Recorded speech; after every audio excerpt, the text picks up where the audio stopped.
이른바 이화영 술판 회유 논란 뭐 이건데 저희가 예. 먼저 용어부터 정리를 해야 될 것 같아요. 지금 뭐 이화영 검찰 술자리 술자리 술판 술판 회유 이렇게 얘기하잖아요. 그쵸. 검찰 술자리 회유. 만약에 예. 이화영 검찰에 회유 당했다 이런 제목하고 검찰 이화영에게 술판 만들어주고 거짓 진술 강요했다. 어떤 게 더 자극적으로 보이세요? 술판 이게 들어가면 이제 귀를 확 잡지 않습니까? 그렇죠. 근데 문제는 술판이란 말이 네. 사실이 아닐 가능성이 큰데 거기 거짓이라고 사실관계를 따지는 논란이 붙어버리면 술판만 남아요 지금. 맞습니다. 지금 술판만 남아 있는 상태입니다. 모든 게 기획이 없고 그러니까 검찰이 이화영한테 회사 주고 술판 만들어줘 갖고 이재명이 엮으라고 했다는 거 아니야. 라는 얘기만 지금 남아있는 거예요. 저는 이 사건이 이렇게 돌아가는 걸 보면서 청담동 술자리 그 의혹을 술판. 여러분들이 많이 이제 생각을 하셨을 텐데 그래서 저희가 정리를 한번 해봤습니다. 네. 여러분들께 먼저 큰 그림 먼저 보여드리고 저희가 디테일 준비한 거 차근차근 말씀을 드릴 네. 테니까 저희는 이게 네. 청담동 술자리 가짜뉴스의 네. 또 다른 버전이라고 생각합니다. 네. 네. 그래서 실제로 유사성이 많습니다. 저희가 정리를 해봤더니요. 1, 2, 3이 있습니다. 1번 악마는 디테일에 있다. 디테일이 강해요. 구체적인 맞아요. 얘기들이 좀 나옵니다. 작전 2번. 그런데 스토리가 또 중간에 바뀝니다. 네. 바뀌면 또 핑계를 얹어서 스토리를 계속 바꿔갑니다. 그렇죠. 작전 3. 국민들은 이런 뉴스를 매일 팔로우하지 않습니다. 그리고 이거를 자기 일처럼 잡고 앉아서 분석하지 않습니다. 그냥 국민들은 영화랑 네. 똑같잖아. 그렇죠. 영화랑 똑같네? 이렇게 생각을 합니다. 그럼 네. 어떻게 되냐면 그다음에 이게 진실 공방으로 국회에 갑니다. 네. 어제도 민주당에서 수원지검을 쳐들어갔잖아요. 그쵸. 수사 똑바로 하라. 빨리 진실을 네. 밝히라. 진실 공방이 됩니다. 지금 그러니까 진실 공방 단계까지 와 있는 거네요. 저기에는 반드시 국회의원이 동원이 됩니다. 그쵸. 그것도 민주당 의원들이 나서게 됩니다. 그래서 저 청담동 술자리는 완전히 김의겸이 개망신 당하고 가짜라는 것이 증명이 됐음에도 불구하고 이게 충격입니다. 시간이 지난 다음에 여론조사를 해봤더니 네. 국민의 40%는 사실일 것 같은데? 그렇죠. 네. 그리고 저게 더 놀라운 게요. 네. 민주당 지지자들만 추려서 여론조사를 해보면 무려 70%가 사실이라고 믿고 있다고 합니다. 저게 그러니까 일반 국민 대상인 거죠? 맞습니다. 일반 국민은 40%가 진실이라고 믿고 있고 민주당 지지자는 70%가 청담도 술자리 사실이지 라고 생각을 하고 있다는 거예요. 저게 가짜뉴스는 그러니까 완전히 남는 장사네요. 완전 남는 장사예요. 가짜뉴스는 퍼뜨리는 쪽이 이긴다 하는 게 우리나라의 법칙이에요. 왜 그러느냐? 저 지금 화면에서 보고 있는 김의겸 씨. 네. 김의겸 씨가 거의 가짜뉴스를 저렇게 국회에서 퍼뜨리고 나서 어떤 제재를 받았습니까? 어떤 책임을 졌습니까? 김의겸은 아무 거 없죠. 왜냐하면 국회 회기 중에 네. 한 발언이기 때문에. 예. 자, 이게 그래서 패턴이 똑같습니다. 자, 거짓말 패턴 1번 저희가 보여드린 디테일에 강하다. 이게 어떻게 되냐면은요. 청담동 사건 때 어떤 얘기가 나왔냐면 얘기 나오잖아요. 보세요. 아니 윤석열은 동백아가씨 부르고 한동훈은 윤도현 노래인가 이거를 불렀어 라고 얘기를 했습니다. 즉 노래 제목이 아주 구체적으로 나와요. 그렇죠. 참석자 다 실존하는 인물 다 쟁쟁한 인물 이름 쭉 나오죠. 그다음에 윤석열 대통령은 동백아가씨 한동훈은 윤도현 노래를 불렀다. 딱 그걸 듣는 순간 이건 거짓말일 수가 없지. 거짓말일 수가 없네. 왜냐면 노래 제목을 그 자리에 있지 않으면은 알 수 없는 일이에요. 네. 그 자리에 있었기 때문에 알 수 있는 디테일들. 이번 이화영 사건에서는 종이컵에 액체를 따라줬다. 네. 그다음에 그 밑에 연어가 깔려 있었다. 구체적으로 얘기를 해요. 그렇죠. 예. 김성태가 연어가 먹고 싶다고 했고 연어를 싸갖고 와서 바닥에 펼쳐놓고 종이컵에 따라줬다. 뭔지 몰랐는데 맡아보니까 술이었다. 이런 식으로 구체적으로 얘기를 합니다. 실제로 거기다 무슨 파카 글라스에 따라줬다 이러면 에이 거기 가져갔겠어 하는데 그래 그쵸. 그런 데서는 종이컵이 맛있을 것 같아. 우리가 간이로 마실 때는 종이컵이 마시잖아. 이렇게 해서 아주 디테일을 차곡차곡 쌓아갑니다. 그런데 지금 진행 과정도 네. 그 하나하나가 다 이렇게 뭐라고 할까? 깨지고 있어요. 네, 그래서 그런데 두 번째 저희들이 계속 말이 바뀐다고 그랬잖아요. 네, 스토리가 바뀐다. 바뀔 수밖에 없어요. 네, 네. 스토리가 바뀔 수밖에 없는데 스토리를 바뀌는 과정에서도 뭘 계속 유지하느냐? 작전 원칙 1, 디테일에 강하다를 계속 유지합니다. 네. 디테일에 가지고서 계속 말을 바꿔갑니다. 그러면 듣는 사람들은 좀 착각할 수도 있지. 그치. 뭐 이러면서 예, 예. 그렇지. 그렇지만 술자리는 계속 있었던 거 맞잖아. 이렇게 지금 가고 있죠. 청담동 때도 어떻게 했냐면 아까 우리 저 시청장이 얘기했던 것처럼 처음에는 김현장 변호사, 이세창 씨 뭐 이렇게 30명이라고 했어요. 30명이라고 했죠. 그러다가 나중에 그렇게 들어갈 만한 자리 없다. 그런데 만약에 그만큼 움직였으면은 대통령 경호를 위해서 경호 인력이 쫙 깔리고 도로도 통제했을 텐데 그런 일이 전혀 없다. 없었죠. 거짓말이다라고 반박이 나오니까 아니 30명은 아니고 더 적은 숫자는 맞아. 하지만 청담동에 그런 데 없다. 청담동은 아니고 아마 논현동일걸. 논현동이죠. 막 이러면서 계속 스토리를 바꾸는 거예요. 이번에도 스토리를 겁나게 바꿉니다. 즉 장소부터 날짜부터 계속 바뀌고 있습니다. 저희가 차근차근 설명해 드리겠습니다. 네. 처음 시작이 4월 4일 재판입니다. 4월 4일 재판 때 나온 진술 자체가 방금 저희 했던 첫 번째 원칙, 디테일에 강하다. 그대로 됩니다. 자, 변호인이 먼저 질문을 합니다. 김성태 상방울 회장이랑 15회에 걸쳐서 면담을 했다고 하는데 어떤 회유나 위협을 당하셨나요? 그랬더니 이제 변호인이 물어보니까 이화영이 얘기를 합니다. 수원지검 1313호 검사실 바로 앞에 창고라고 있는 방. 디테일 좋아. 정하죠. 그리고 거기에서 나 김성태 회장, 방영철 부회장 불러서 조사했다. 술도 한번 먹었고 그리고 김 회장이 나한테 이런 식으로 진술하라고 회유했었다. 네. 그러면 근데 연어를 어떻게 갖고 왔습니까? 예, 김 회장이 연어를 먹고 싶다고 해서 연어를 깔아놓고 성찬이었습니다. 술이란 건 어떻게 아셨나요?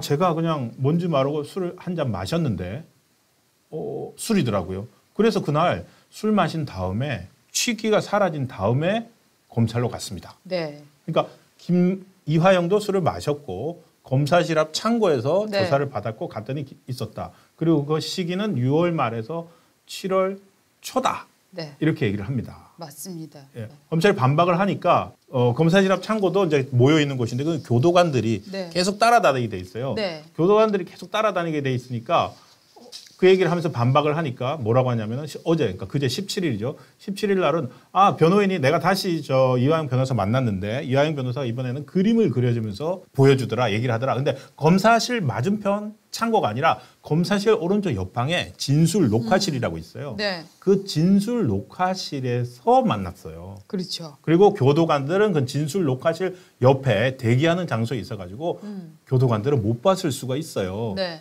그렇게 얘기를 합니다. 그리고 술은 이화영 씨는 술을 안 마셨어요. 술은 안 마셨고 종이컵에 따라줬는데 그게 냄새가 나서 술인 줄 알았다고 합니다. 라고 대답을 합니다. 그렇죠. 그러니까 또 이것도 또 반박이 들어옵니다. 네. 왜냐하면은 교도관들이 계속 동행을 하거든요. 네. 교도관들이 계속 동행을 하니까 저 진술 녹화실에도 뭐가 있냐면 진술 녹화실 옆에 교도관 대기하는 데서 네. 이렇게 건너다 볼 수 있는 데가 있어요. 예. 그거를 보면은 다 보이는데 교도관들은 아무도 그걸 못 봤다 그러거든요. 예. 그러니까 이번에 내놓는 게 뭐냐면은 진술 녹화실이 아니라 진술 녹화실 내에 보면은 교도관들이 못 들어가는 검사만 들어가는 휴게실이 있어. 네. 그 검사 휴게실이야. 검사 휴게실에 들어갔더니 김성태가 있더라. 그거 얘기를 하더라. 그리고 30일 날 같은 경우에는 검찰에서 뭐라고 했냐면 밥 먹은 기록이 나옵니다. 네. 근데 그때 밥을 먹은 곳은 그 검사 조사실이 아니라 구치관 대기하는 장소에서 먹었어. 그러니까 이번 또 말을 바꿉니다. 6월 30일이 아니고 7월 3일이에요. 그러니까 최종적으로 나온 게 7월 3일 날 진술 녹화실 내 검사 휴게실이에요. 자, 이 짧은 기간 4월 동안에 얼마나 말이 바뀝니까? 피고인을 이제 교도소에서 검찰청으로 이렇게 데리고 왔다 나갈 때 출정 기록, 호송 기록, 예. 출정 기록이라도 그러니까 법정에 나간다. 예. 그러니까 뭐 출정 기록이 있고 네. 그다음에 또 뒤로 그러니까 다시 교도소로 들어가는 뭐 환소 기록 뭐 이런 것들인데 그거를 검찰에서 다 까버렸어요. 예를 들어서 이겁니다. 7월 3일 날 술자리를 했다 이러니까 7월 3일 날 출정 일지를 보여줍니다. 저 시간 보이시죠? 네네. 이화영. 네. 자, 다른 사람들은 뭐 하고 네.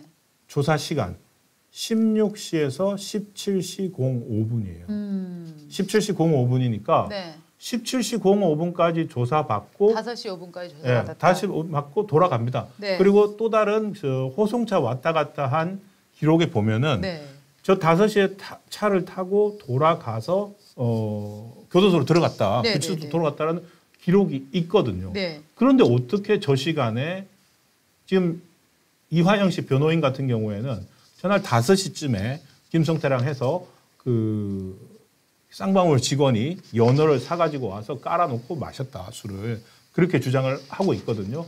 근데 저 기록이 있으니까 그 자체가 말이 안 되는 거죠. 그러니까 이게 법을 아는 분들, 저 검찰을 아는 분들은 이거는 정말 중립 기회를 바꿀 수가 없다. 다른 사건은 몰라도 이 사건은 정말 이 이화영 주장을 믿을 수 없는 검찰 시스템을 알면 주장을 할 수 없는 얘기다라고 얘기를 하는데 반대로 그 얘기는 뭐냐면 검찰 시스템을 모르는 사람한테는 솔깃한 얘기예요. 왜냐하면 사람들은 이렇게 생각해요. 검사님은 높은 분이고 저 이제 교도관이나 다른 검사가 직원들은 말하면은, 예. 다른 직원들은 약자다. 그러니까 네. 검사 야 봐줘. 야 없었던 걸로 해라고 하면은 기록이 다 조작될 것이다라고 생각을 하는데요. 네. 이게 그렇게 하려면 이 교도관이나 이런 사람들이 정말 영화에서처럼 형님 저 이거 하다가 잘리면 100억 통장으로 싸주는 겁니다. 나 50억 통장으로 싸줄 수 있어요? 영화를 너무 많이 최소한 봤어. 10억이라도 싸줄 수 있어요?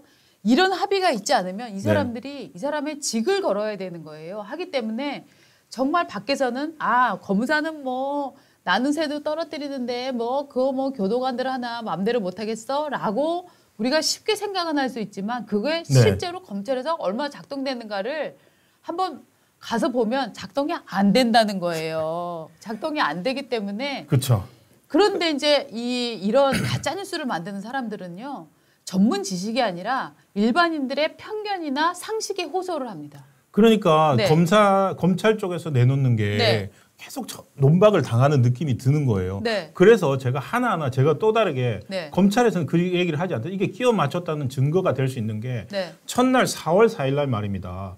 이거는 보통 뭐 일시나 장소는 살짝 헷갈리는 있다고 예를 들어서 상정을 합시다. 일시나 장소는 왜냐하면 뭐 그것도 사실은 이게 보통 일이 아니라 맨날 조사받으러 가다가 어느 하루 갔더니 김성태가 있어서 뭐 술까지 먹으면서 나를 회유하더라 이러면은 그 기억을 틀릴 수가 있겠습니까? 보통 그거 틀리기 힘들거든요. 아니 그리고 잠깐만요. 말 끊어서 죄송한데 이화영이 자기 법정 일지마 이런 것도 쓰고 이랬어요. 그렇죠. 근데 그런 사람이라면 그런 사람이 지금 이화영이 그리는 그림들이 있잖아요. 뭐 네. 1313호가 있고 앞에 창고가 있고 뭐 옆에 뭐 정교실 네. 있고 다 그림을 그리는데 아니 그런 그림 그리고 그런 기록을 많이 남기는 사람이 날짜를 기억을 못한다? 그러니까. 그게 말이 된다고 말이 보세요? 안 되죠. 네, 저라면 만약에 진짜로 그런 자리가 있어서 술판이 벌어졌고 그 자리에서 자기를 회유와 압박을 했다라고 예. 하면 저는 그 적어놔야지. 이거를 지금 회유 압박을 해? 저라도 그거는 적어놓을 것 예. 같아요. 그렇지만 제가 네. 어젯밤에 다시 뒤져봤어요. 네. 9월 달에 썼던 이화영 자필 그 호소문 네, 네. 그리고 7월 달에 이화영 씨 부인이 썼다고 하는 또 호소문 탄원서 있어요. 네. 거기에 단 한 번도 안 넣는다. 자, 요거 보면은 이화영이 쓴 피고인 진술 쓰고 이게 변호사 통해서 나왔는데 9월 달에 썼거든요. 네. 저거 아무리 읽어봐도 뭐 술 마셨다 이런 말 하나도 없습니다. 자, 주장은 그거예요. 검찰 신문조서 이문성이 없는 상태에 진술한 것으로 사실이 아니다. 자기가 6월 4일인가 그때 그 이재명한테 보고했다라고 네. 두 차례에 걸쳐서 보고했다라고 하는 진술은 검찰에서 자기가 임의성이 없는 상태에 진술한 건 사실이 아니다라는 요지로 진술을 했는데 저게 9월 달에 쓴 거거든요. 그리고 그 부인이 계속 이화영 정신 차려. 그랬죠. 너 지금 왜 이재명 대표를 끌고 들어가라고 하면서 엄청 화를 냈잖아요. 그 이후에 이화영의 진술이 뒤바뀌기 시작하면서 그때 부인이 최초로 제기를 한 게 우리 남편이 지금 이런 증언을 하는 거는 검찰의 회유와 압박 때문이다라고 주장을 했었잖아요. 제가 볼 때는 그런 주장을 하고 나서 이걸 어떻게 실현시킬까 맞춰갈까 현실로 만들까라고 저는 연구 끝에 나온 공작이라고 저는 생각을 그렇죠. 하는데 그리고 지금은 네. 마감에 임박했어요. 네, 네. 이제 6월 7일이면은 네. 이화영 씨 선고를 하거든요. 네. 선고 앞두고 판사 앞에 가서 네. 그 검찰이 낸 서류가 기소에 있을 네. 거 아닙니까? 이재명한테 네. 보고했다는 얘기. 그거를 어떻게든지 빼려고 이런 주장을 한 것 같고요. 제가 드는 의문은 또 이런 거는 있어요. 이화영 씨를 부인이 뭐 면회를 많이 했다고 하는데 네. 이 부인이 아니라 딴 부인이 면회를 했나요? 왜 이 부인한테는 얘기를 안 했을까요? 자기 부인이 정말 동지적 관계라는 거 아니에요? 그러면 이화영 입장에서는 그런 일에 대해서 왜 부인한테 당시에 제대로 얘기하지 않았을까요? 있었다면? 그러면 그 부인이 기자회견을 한두 번 했습니까? 카메라 앞에 한두 번 섰습니까? 그러면서 그 얘기를 안 했다? 뭐 살짝 비밀이었나? 이거는요 정말 제가 쉬운 말로 설명을 드리는데요. 아니 어떻게 장소 지도는 그렇게 기억하는 사람이 날짜를 틀리고 그리고 그 얘기를 변호사와 자기 부인, 변호인과 부인을 400번 이상을 면회를 했는데 왜 그 사이사이에 일이 일어났을 때 얘기하지 않았을까요? 그러니까 그리고 한 가지 제가 더 이제 이거는 제가 이제 곰곰이 생각해 보다가 자 일시 장소 그러니까 진짜 틀릴 수 없는데 뭐 헷갈렸다고 주장을 할 수 있어요. 그냥 6월 30일, 28일, 7월 된 치는데 술 마신 거는 보통은 술을 첫날 4월 4일에 분명히 술을 마셨다고 했어요. 술을 마셨고 술 마신 것 때문에 취기가 올라와서 얼굴이 벌게서 왜냐하면 교도관들이 술 냄새 안 났다 그랬거든요. 술 냄새 안 났다 그러니까 뭐라고 했냐면은 술 냄새가 사라진 다음에 한참 기다렸다가 호송차 타고 돌아갔다라는 게 4월 4일이었어요. 4월 4일 날 그렇게 주장을 했어요. 그런데 바로 이제 그제부터는 술을 안 마셨다. 그렇죠. 종이컵, 이게 또 디테일해. 종이컵에 따라주길래 맡아봤더니 술이어서 나는 안 마셨다. 자, 이 이야기를 한 이유는 뭐냐면은 지금 출정 기록이나 호송차 기록들이 5시 언저리에 다 돌아간 거로 나오거든요. 그러니까 첫 번째 진술이 그 생각을 못 한 거야.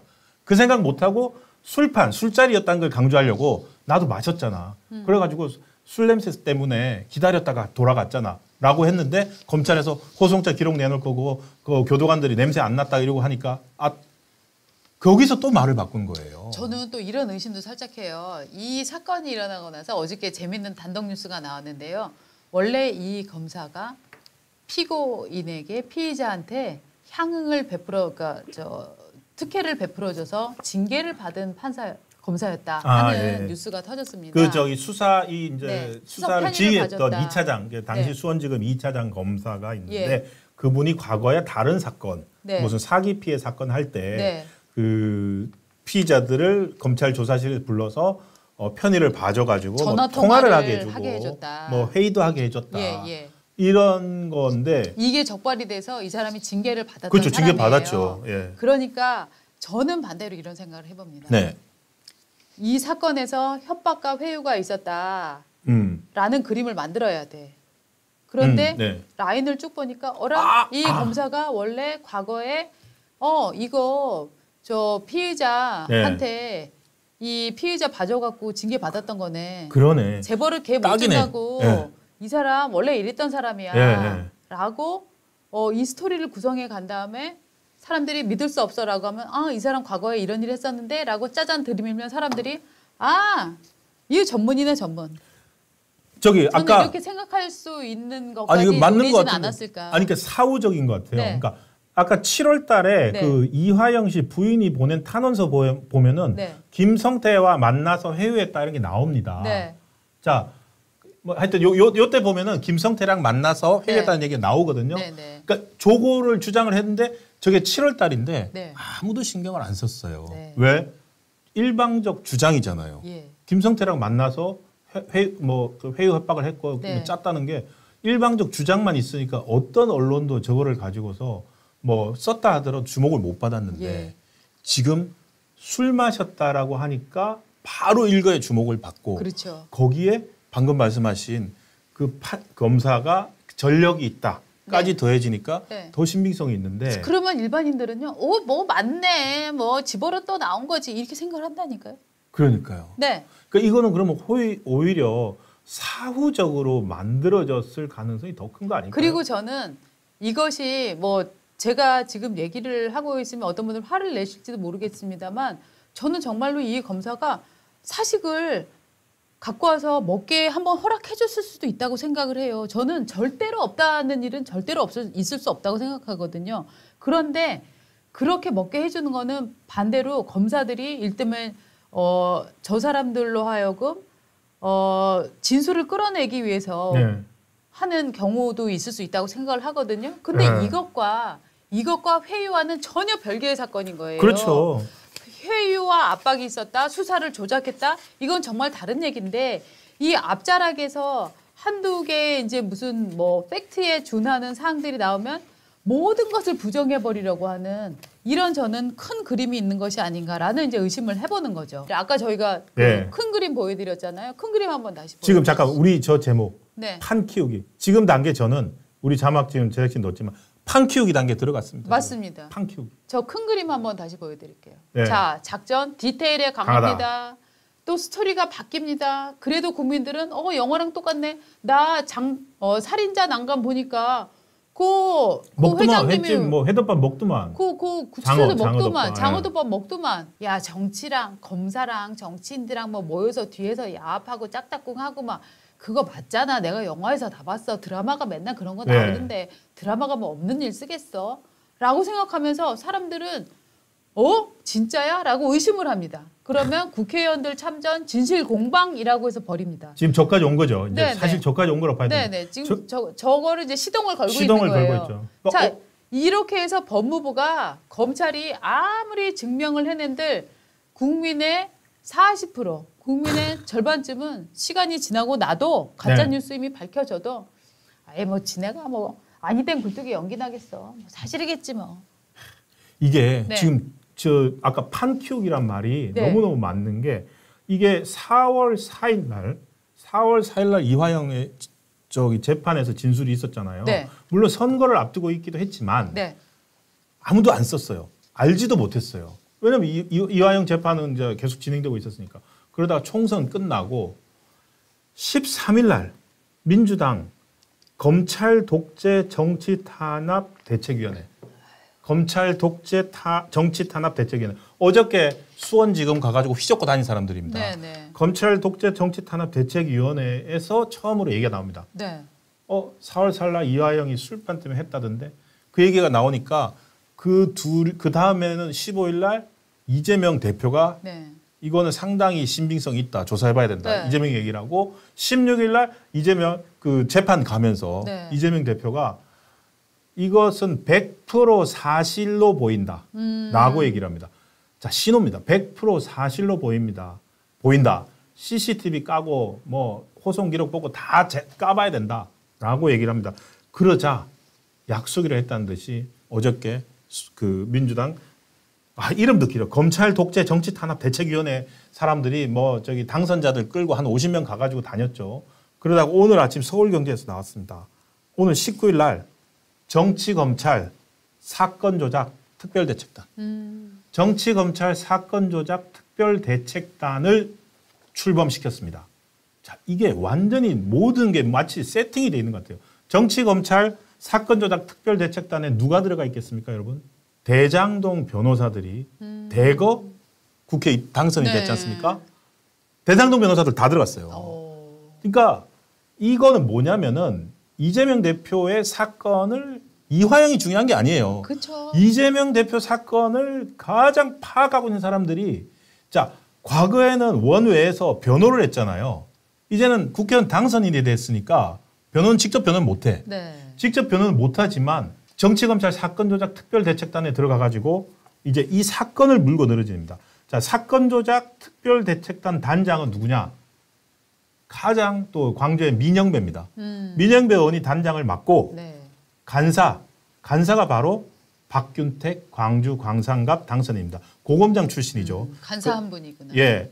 간사가 맡아가지고 이분이 대장동 위례 성남 FC 사건 등 그 위정교사 사건까지 이재명 대표 네. 그 사건을 다 담당을 했었고 법률 특보도 했었고 그러면서 조사받을 때 특히 이 수원지검 사건 때 네. 이름까지 같이 조사받으러 왔었고요. 네. 거기에다가 또 김규표, 그다음에 정진상 변호사는 김동아, 네. 그리고 법률 특보에 또 양부남 이 전부 다 대장동 변호사로 포함한 사람들이고 거기다 마지막 한수 신의 한수 전주에서 붙은 이성윤 검찰총장까지 네.